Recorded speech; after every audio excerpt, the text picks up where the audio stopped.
अच्छा जी, बिस्मिल्लाहिर्रहमानिर्रहीम। ये वीडियो मैं रिकॉर्ड कर रहा हूँ फीडबैक कंडक्ट करने के लिए कि जो CMS पे फीडबैक कंडक्ट करने के लिए हमें हेड ऑफिस की तरफ से इंस्ट्रक्शंस हैं, वो फीडबैक हमने कैसे कंडक्ट करना है। उस फीडबैक को कंडक्ट करने के लिए आप सबसे पहले इस लॉगिन स्क्रीन पे जाएंगे, जो कि आपको लिंक में शेयर कर दी जाएगी।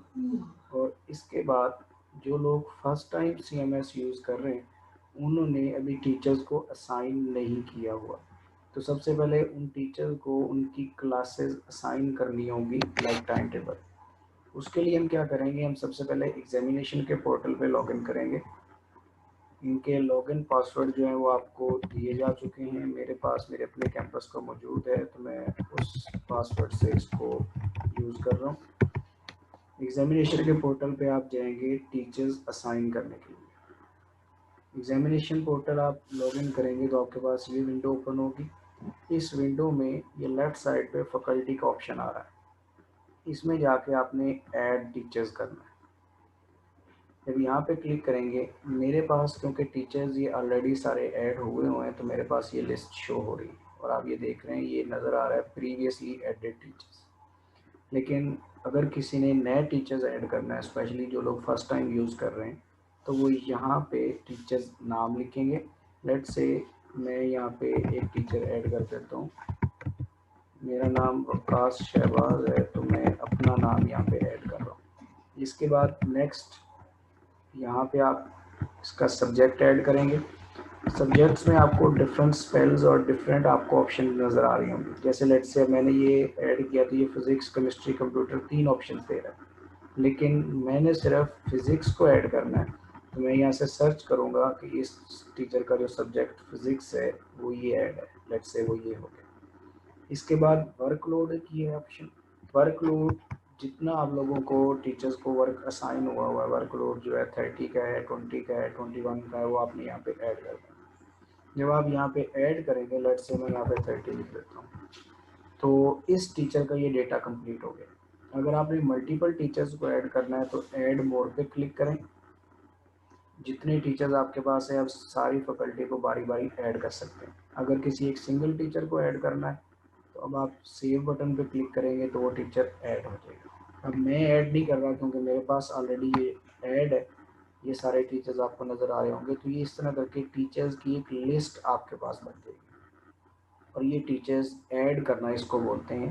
तो इस तरह करके ये टीचर्स ऐड हो जाएंगे। तो पहले आपको टीचर्स को ऐड करना होगा। जब आप ये प्रोसेस कंप्लीट कर लेंगे, तो इसी विंडो में आपको ये असाइन टीचर की ऑप्शन नज़र आ रही है।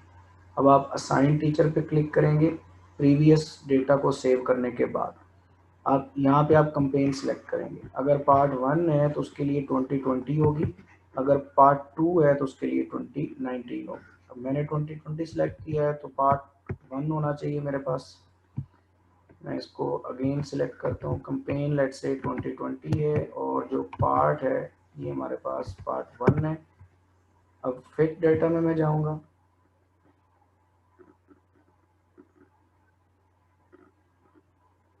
तो यहाँ पे मेरे पास जितने टीचर्स ऐड हो चुके होंगे उनकी लिस्ट आ जाएगी। अब जैसे ये लेट्स से आप देख रहे हैं, सबसे पहले वकास शहबाज आ रहा है। अब इस टीचर को आपने असाइन करना है। असाइन करना है तो यहाँ पे मार्क करेंगे, पहले मार्क हो गया, और यहाँ से सेक्शन चूज़ करेंगे। जब यहाँ पे आप क्लिक करेंगे तो आपके कैंपस में जितने सेक्शंस इनरोल्ड हैं उन सारों की ये लिस्ट आ जाएगी। अब लेट्स से प्री इंजीनियरिंग जो है वो S1 है, प्री मेडिकल S2 है, S3 एंड सो ऑन। यहाँ से जो उस टीचर को क्लास असाइन हुई है आप उसको सिलेक्ट कर लेंगे। और ये ज़ाहिर है वर्कलोड के लिहाज से हमारे पास एक से ज़्यादा क्लासेस होती हैं, तो आपने उस टीचर की वो सारी क्लासेस जो है वो सिलेक्ट कर लेंगे।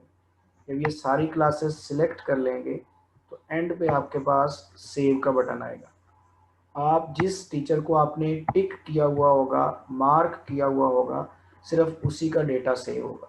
अगर आपने टिक नहीं किया हुआ होगा, मार्क नहीं होगा, तो उसका डेटा सेव नहीं होगा। और जब इसका डेटा आप सेव कर लेंगे तो नेक्स्ट टाइम अगर आप जाके इस पोर्टल पे लॉगिन करेंगे तो आपके सामने यहाँ पे लिखा हुआ आ जाएगा कि इसको कौन कौन से सेक्शंस जो हैं वो अलॉट हो चुके हैं। लेट्स से मैं इसी को कंप्लीट करता हूँ, S1 मैंने किया और यहाँ पे जाके मैं इसको सेव कर देता हूँ। तो ये आपको पहले मैसेज आएगा कि आप श्योर हैं, करना चाह रहे हैं, तो यस श्योर। अब ये विंडो ओपन हो, मैसेज शो हो गया कि successfully you have assign the teacher. अब ओके करने के बाद लेट से मैं इसको चेक करता हूँ कि मेरे पास ये असाइन हुआ है या नहीं हुआ। तो मैं कंपेन मैंने पार्ट 1 में इसको ऐड किया था, मैं डेटा फेच कर लेता हूँ। तो जब इसको मैं चेकआउट करूँगा, आप देखें ये वकास शहबाज को मैंने ऐड किया था और ये इसका सेक्शन आ रहा है कि इसको असाइन हुआ हुआ। अगर इन केस अगर कोई ऐसा सेक्शन है जो आप गलती से असाइन कर बैठते हैं और अब आप उसको रिमूव करना चाह रहे हैं, तो ये साथ ही रिमूव का बटन है, आप रिमूव पे क्लिक करेंगे और जिस सेक्शन को रिमूव करना है यहाँ से टिक पे क्लियर करेंगे, मार्क करेंगे और इसको रिमूव कर देंगे। अगेन वार्निंग आएगी और वार्निंग के बाद ये इसको प्रोसेस करेगा और इसको रिमूव कर देगा। अब अगर आप इसको रीचेक करना चाह रहे हैं कि वाकई रिमूव हुआ है या नहीं हुआ, तो आप इसको रीचेक कर सकते हैं। कंपेन 2020 थी, पार्ट 1 था। आपने ये याद रखना है कि आपने कौन सी कंपेन कौन से ईयर में टीचर को ऐड किया था, क्योंकि सिस्टम्स ऑब्वियसली उसी को रिकॉग्नाइज करेगा। तो अब ये देखें काश शहबाज को यहाँ पे कोई असाइन सेक्शन नहीं आ रहा। तो ये यहाँ तक ये सारा का सारा अंडरस्टैंडिंग थी कि कैसे हमने टीचर को असाइन करना है और ऐड करना है।